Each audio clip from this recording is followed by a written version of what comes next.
En ma qualité de gardien du temple de la démocratie,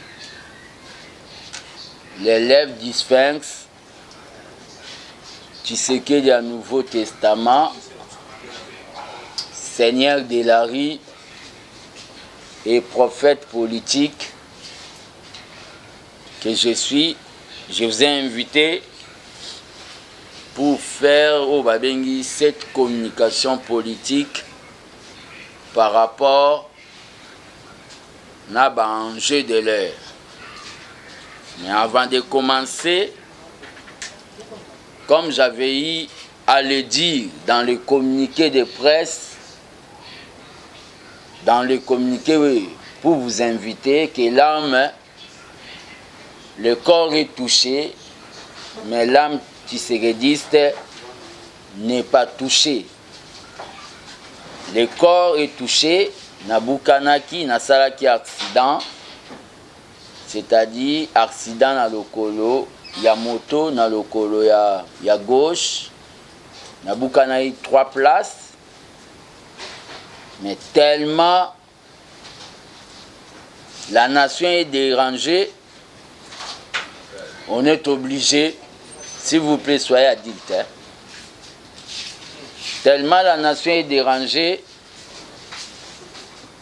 la sécurité, il faut signaler aux gens, batia ba téléphone na bango na vibraire.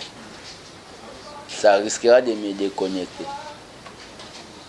Tellement la nation congolaise est dérangée, je suis obligé de parler. Il y a problème dans le colo, mais dans mon côté. Donc c'est pour cela que je vous ai invité.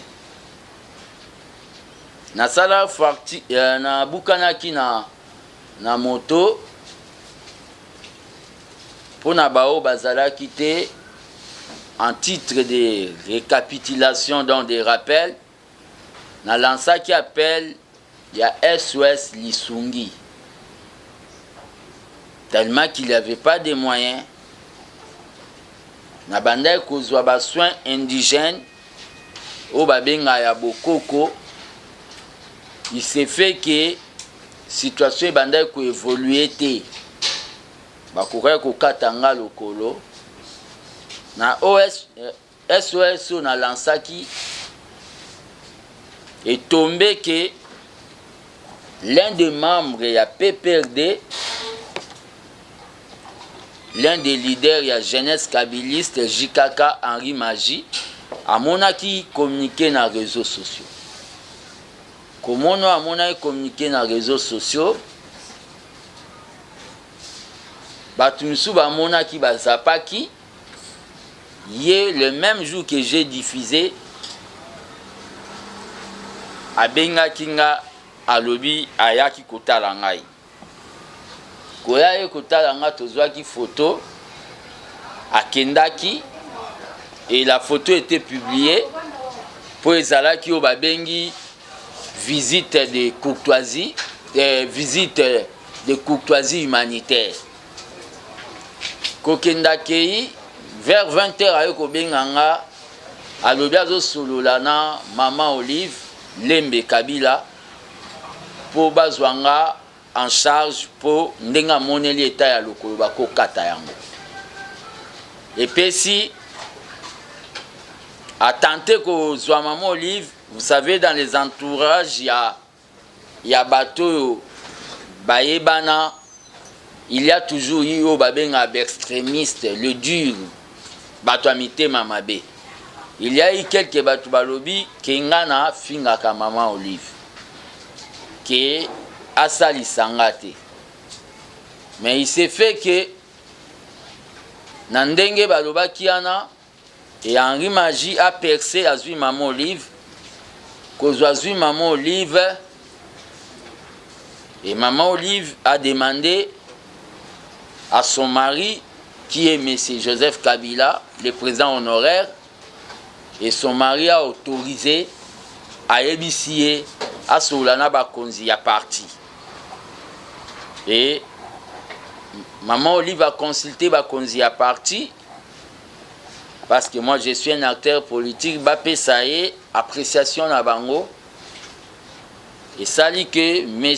Nehemi et le secrétaire permanent à PPRD Ramazani Shadari bapesaki aval pona kenena o babengi basoin na chip ya Bibwa. J'étais allé dans chip, j'étais pris en charge et j'ai eu à payer au babengi 0 francs. Dans ma dernière conférence de presse, quand je suis sorti de l'hôpital, j'avais reconnu que mon parti bayaki na babengi assistance mezalaki na retard. Et j'avais remercié le secrétaire général Augustin Kabouya. Chose étonnante. Monsieur Basile, vous pouvez vous mettre ici. Chose étonnante. Chose étonnante. Monsieur Augustin Kabouya a sali sortie médiatique. Il a dit ce qu'il avait dit, mais moi je n'avais pas nié. Quand la main droite donne, ce n'est pas mieux que la main gauche puisse savoir. Dans la vidéo, ce qu'il a qui, même dans la conférence de presse, Maman Olive n'avait pas voulu que personnellement, ma fils Moukoko na le cas, na le belango, le baïka qui na zamwana. Mais ndenge salamela batumisu miracle na Bible. Yesu abikisi a epse kolobate batwa ba kokate mais bakendaka obeta lisolo. Par honnêteté, même Dieu pouvait me condamner. Na remercia qui maman Olive officiellement na oba na art o ya salaki. Na remercia qui maman Olive officiellement na art o ya salaki. Au nom ya ba Congolais o balinganga pe na au nom ya Asbel Nangai o na dirijaka armée de bâtisseurs tshisekedistes. Mais je tiens à signaler à l'opinion, au moment où on a un babeki, puis une chaise roulante, il y a des gens de mauvaise foi. Il y a des gens de mauvaise foi. Yves, tu peux donner une chaise au coordonnateur du Katanga. Il a dit, serrer la chaise.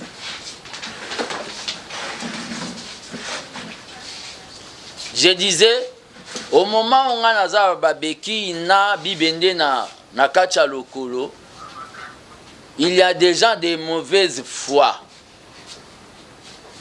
Peut-être au ba prochakangai, peut-être pays. D'ailleurs, bazuyango font des commerces.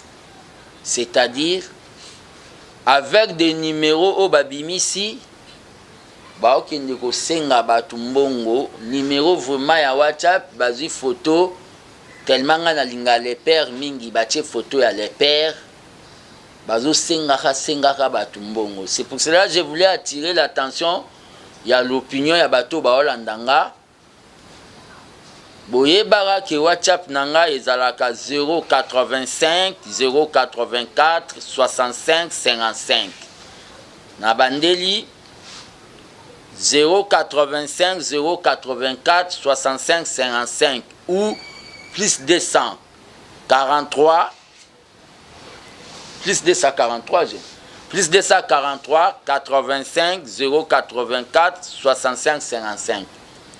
WhatsApp wana etikala numéro normal na kanga yango. WhatsApp nanga ezali 09 9 9 46 50 11. Wana WhatsApp nanga officiel. C'est-à-dire 039, c'est-à-dire 099 94 650 11. Ou encore plus 243 99 94 650 11 wana WhatsApp na ngai. Il y a des escrocs oyo basi bazwi bambongo ebele epai ya batu à cause ya likolo oyo eza na problème na bibende. Nzamba pambola bango, mais soyez prudent vis-à-vis ya batu oyo bazo sala malhonnêteté wana.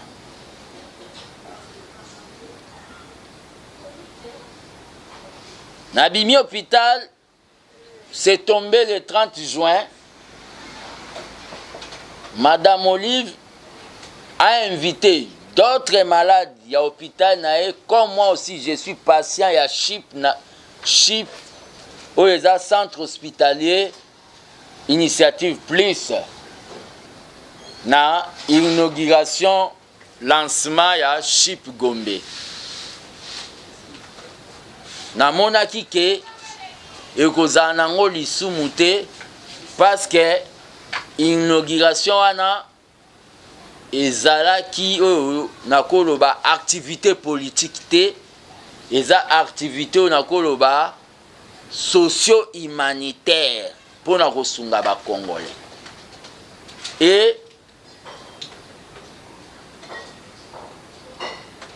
Etombe pe na oyo babengi makanisi ya Lumumba, Patrice Emery Lumumba, que je rends hommage, oyo asengaka indépendance totale. L'indépendance que Patrice Lumumba avait demandé est l'indépendance totale, c'est-à-dire politique, économique, sociale, sanitaire, même alimentaire. Ce que Maman Olive a fait, et ça pour l'indépendance, une pierre dans ce qu'on appelle l'indépendance sanitaire. Et ça sonne mingi pour un pays qui se dit majeur. Où il y a 62 ans. Que bakonzi nango soki babeli bakendaka ko se traiter à l'étranger. Et ça sonne mingi. J'étais allé dans cette activité représenter les peuples, les petits peuples, babola oyo bakufaka pona bozangi paracétamol ou Novalgine. Et j'ai félicité Maman Olive pour l'initiative wana. Le kole salami na Gombe, toko souhaité et salama pe na Moamba et salama pe na Funa Gombe. Je crois bien ça Lukunga. Le kole za de na Changu, toko souhaité et salama moko na Moamba, mais na quartier au babengi vraiment banlieue net baki Saint Sukuna na Bambanzalemba et salama pe na Funa na ba coin oyo eza ya ba petit peuple. J'étais là-bas na inauguration wana ya Maman Olive. Je voulais signaler à l'opinion participation na ngai na activité wana n'est pas un pont, il y a adhésion na na PPRD. C'est-à-dire je reste et je suis dans l'UDPS avec l'armée des bâtisseurs tshisekédistes qui est un mouvement politico-social au sein de l'UDPS tshisekédiste. Otozo Benga, dans cette occasion, les combattants non fanatiques, les combattants au bazana idéal, il y a les pères, c'est-à-dire les peuples d'abord. Ça, c'était aux mis au point dans sali par rapport à Makambouya, Maman Olive. En rapport avec la libération, il y a M. Vital Kamere, ex-directeur du cabinet. Il y a chef de l'État. Il y a eu des gens qui ont accusé la justice congolaise de 2 poids, 2 mesures, que la justice est politisée. Tant que prophète politique, TV za radio te. Quand j'étais na kendaka co-assisté na parquet à 4e mairie.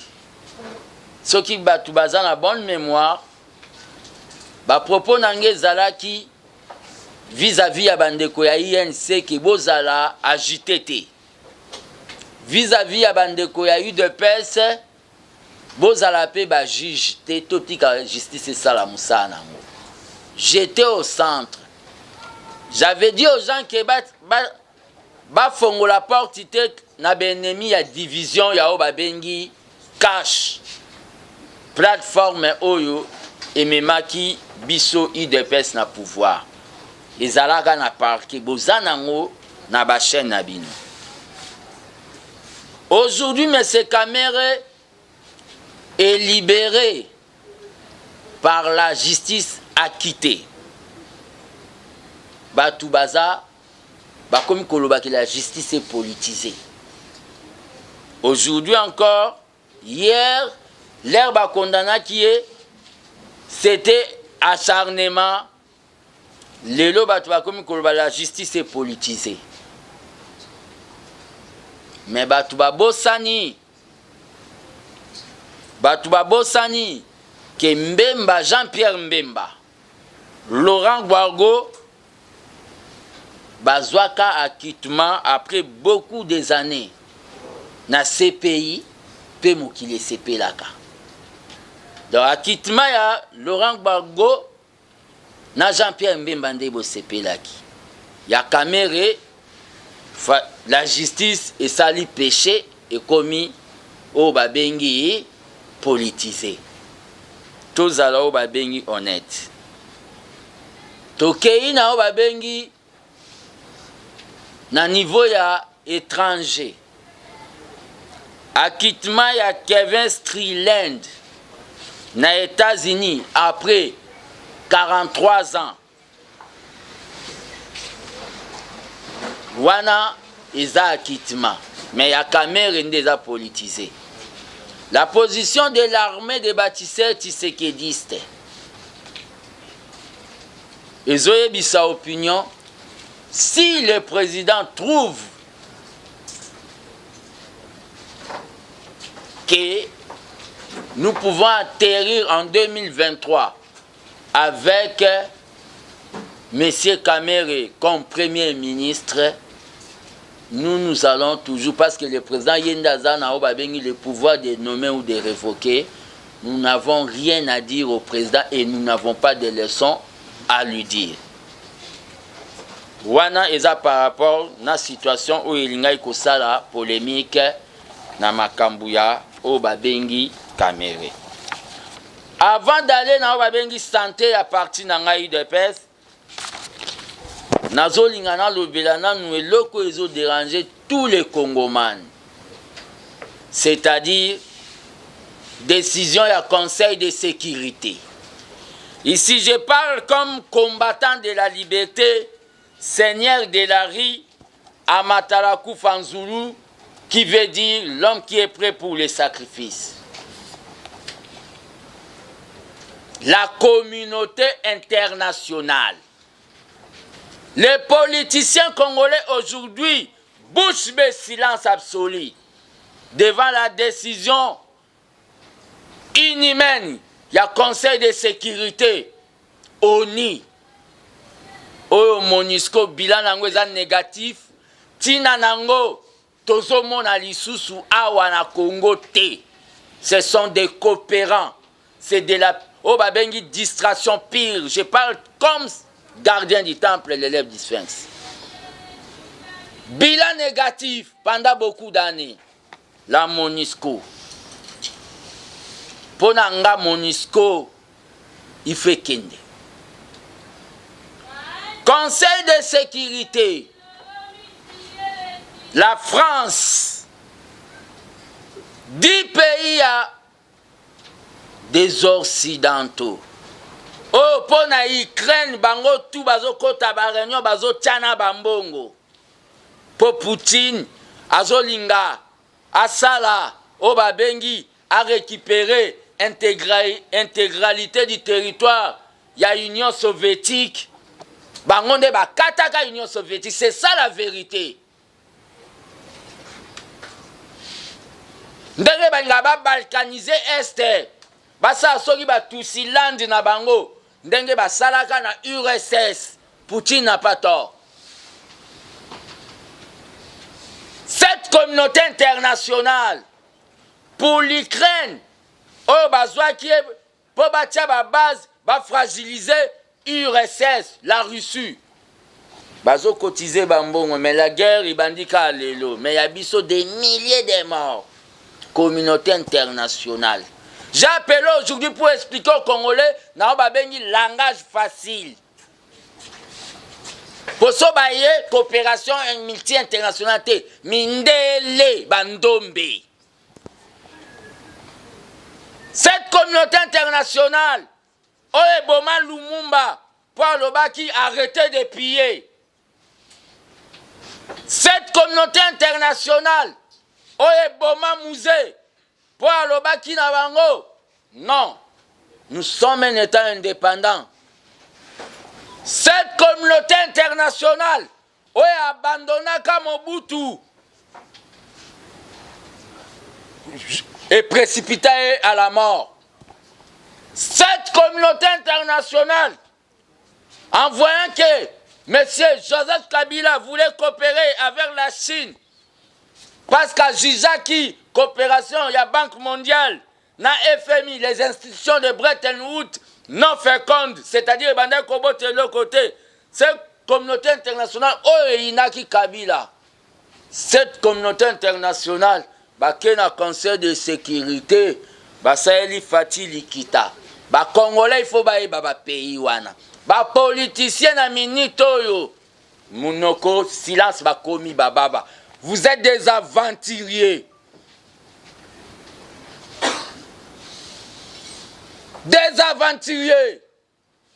Je vois un certain encore, comme Mouzitou est en train de dire, Azotinda Bakoli Tine na Kacha Barajo, oh mir. Quand on va construire la mire, Bokoya Kolobasu Soba Bimisi Mbongo ebele des milliards. Mir Bako bombardan côté. Parce que na Simarwan des ans ba bengi ba miti internationaux. La guerre de l'Est, c'est la guerre, il y a minerai, il y a coltan. Oh, bazo c'est là, smartphone, na ba tablette. 10 pays à Mindele. États-Unis, France, Angleterre, Émirats, Arabes Unis, Inde, Brésil, Nabino Bendien, Albanie, Irlande, 10 pays, nazo répété.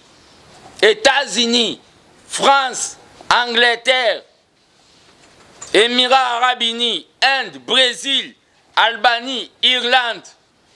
Bango balobi ke biso tokoki kosomba mindu kite poto sauver ba vie ya bandeko na biso o bazana este oyo M23 ezo boma.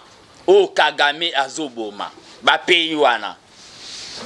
Je n'ai pas vu même au niveau de la diaspora une marche, même au babengi ba sitting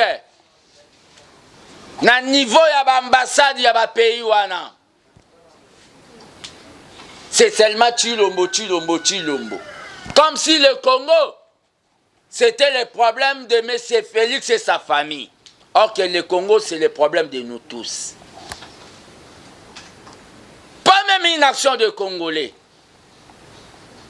Au niveau de la diaspora, au moment de décision, et bima qu'il est 30. Félicitations à ma pays.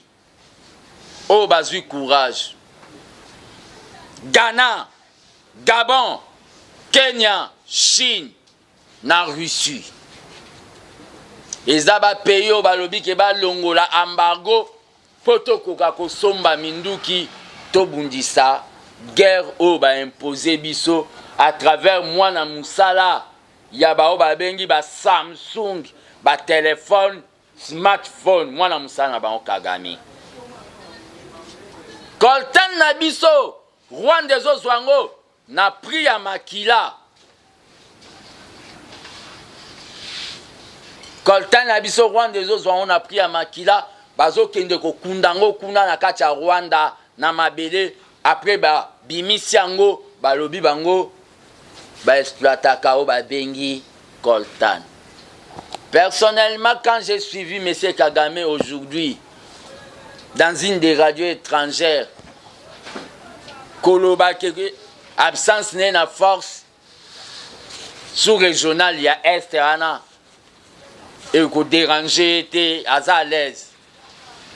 Personnellement,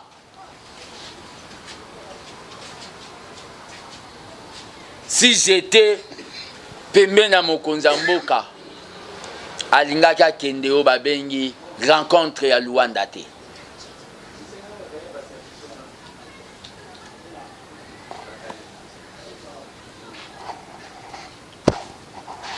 Si j'étais Pemena Mokonzamboka, Alingaka Kende rencontre à Luanda te.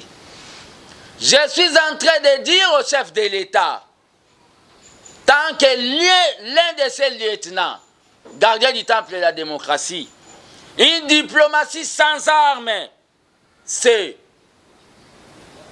de la musique sans instrument.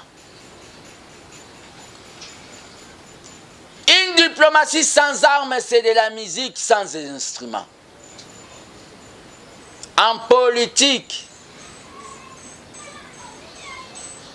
pour Mouninga respecter, il faut peser. Batie biso embargo. Batie biso embargo. Ce n'est pas au président de la République maintenant, à lui seul, de tourner au Babengi la page des États-Unis, de France.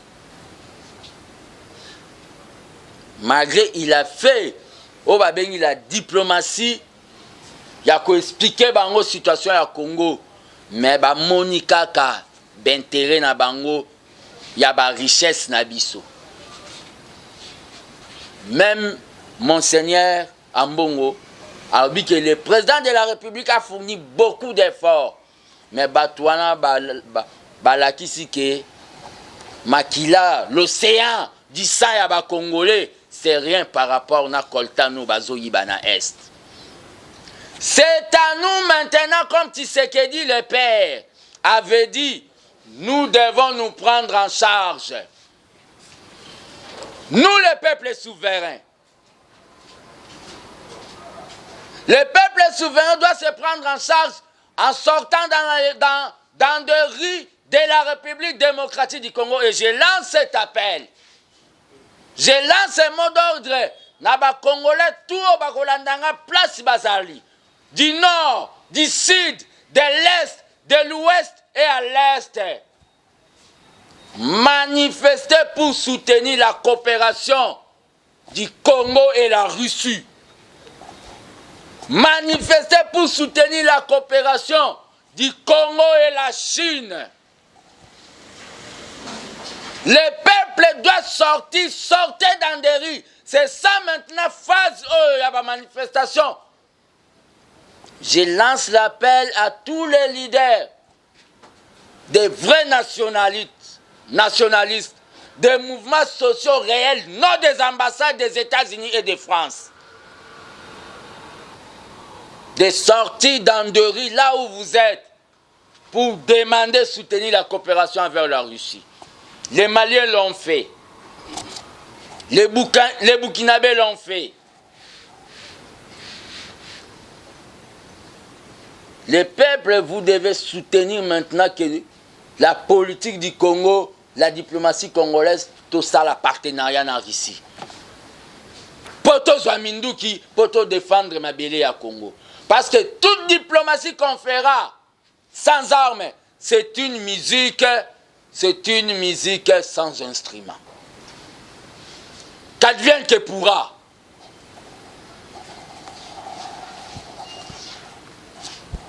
Pourquoi vous devez sortir? Car, pourquoi vous devez sortir dans la rue? C'est parce que l'ARI c'est la plus grande institution. Balabala l'équipe même parlement l'équipe Sénat. Balabala échangista ba décision.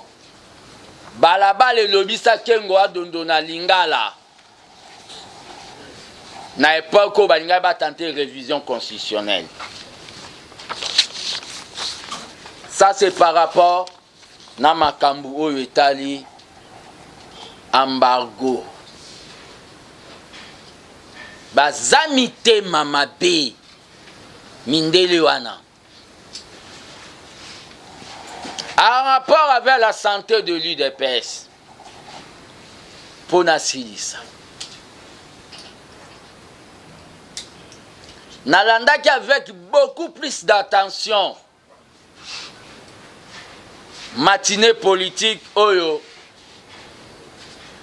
Monsieur Augustin Kabouya, le secrétaire général de l'UDPS, à Salaki le dimanche 3 juillet.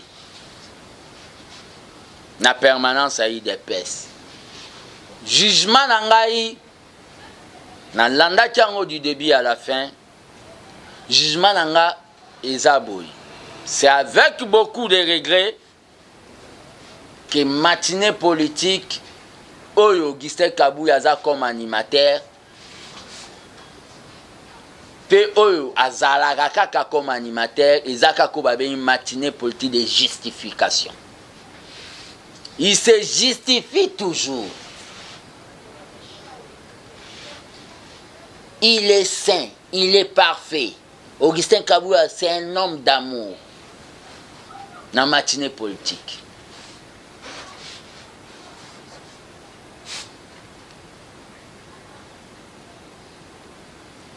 Ba secrétaire général nyonso, généraux nyonso baleka na IDPS basale lote.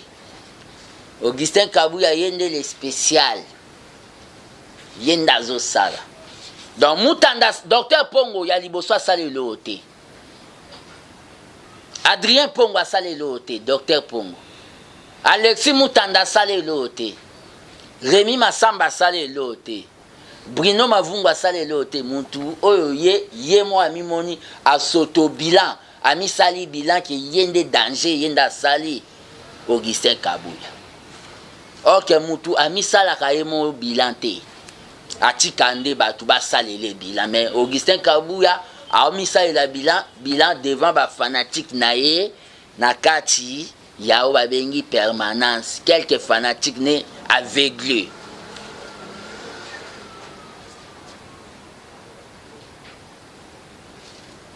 Alexis Moutanda aza parmi ba secrétaire général oya tchakutu mbongo nemo pona okende ko implanter ko actualiser donc ko redynamiser IDPS na ba fédération asale lote.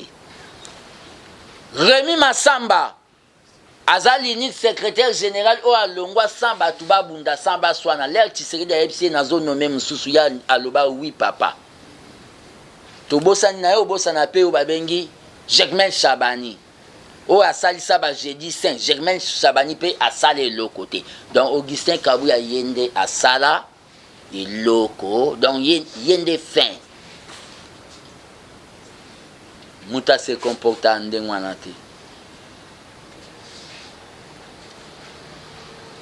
Nous devons nous asseoir. Un chef appelle les gens. Ozolo banazo diriger te yaka pesanga makanisi na yo oyo ozo kanisa poto bongisa parti. Augustin Kabouya osala ngote azo sala selon mutu na ye. Azo sala makambu misuso biso tolobela ye aye ko sala ngo en retard que il faut to se doter na ba imprimerie makambu. Donc non. Monsieur Augustin Kabouya, tu dois consulter les cadres de l'IDPS.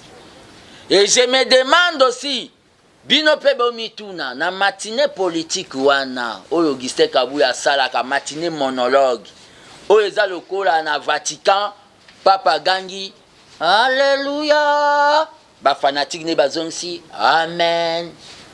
Biso toyebi ba matinée politique, oyo tobanda ko sala na les pères.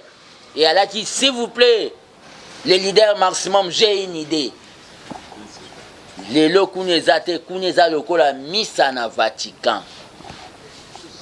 Augustin Kabouya tika ba justification. Benga batu tozo kende na dernier virage. To solo la comment nous pouvons redémarrer l'IDPS. Selon makanisi ya batu nyonso. Musapi moko sokola ke longité.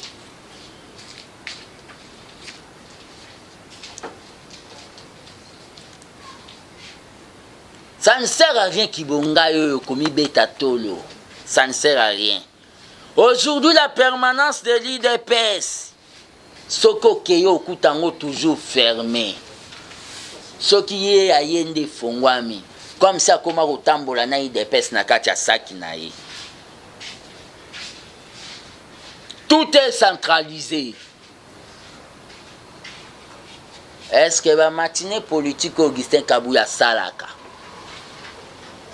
À côté de la réunion présidence du parti, ba décider que bakolo baboto a uta nanda kune l'air à la muta bimi na chambre place bala la raina moi sinae ba moi lobi matinée politique ba tourner ya internet ou apé ça ba unité ba koti les CG parlent, les CG parlent. C'est comme ça qu'on dirige un parti politique. Pour tenir une communication, on doit réunir la présidence du parti. C'est ça selon les pères. Nous ne sommes pas tes ennemis, Augustin Kabouya.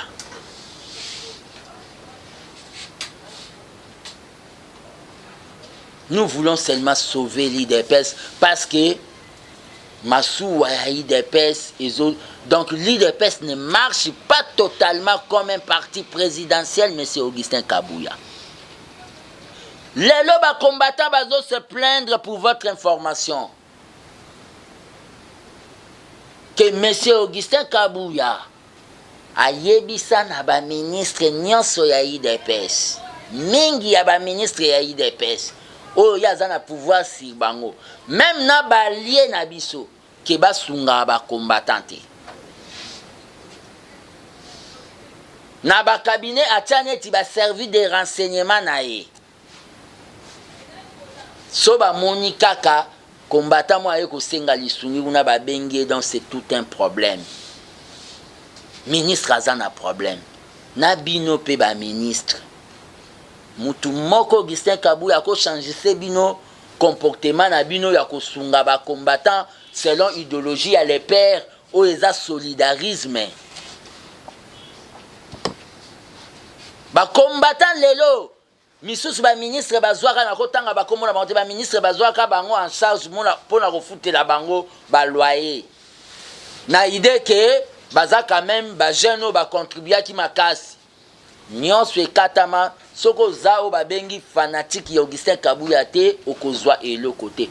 Augustin Kabouya pourquoi degré ya mutema oyo yo komi nango wana e uti wapi?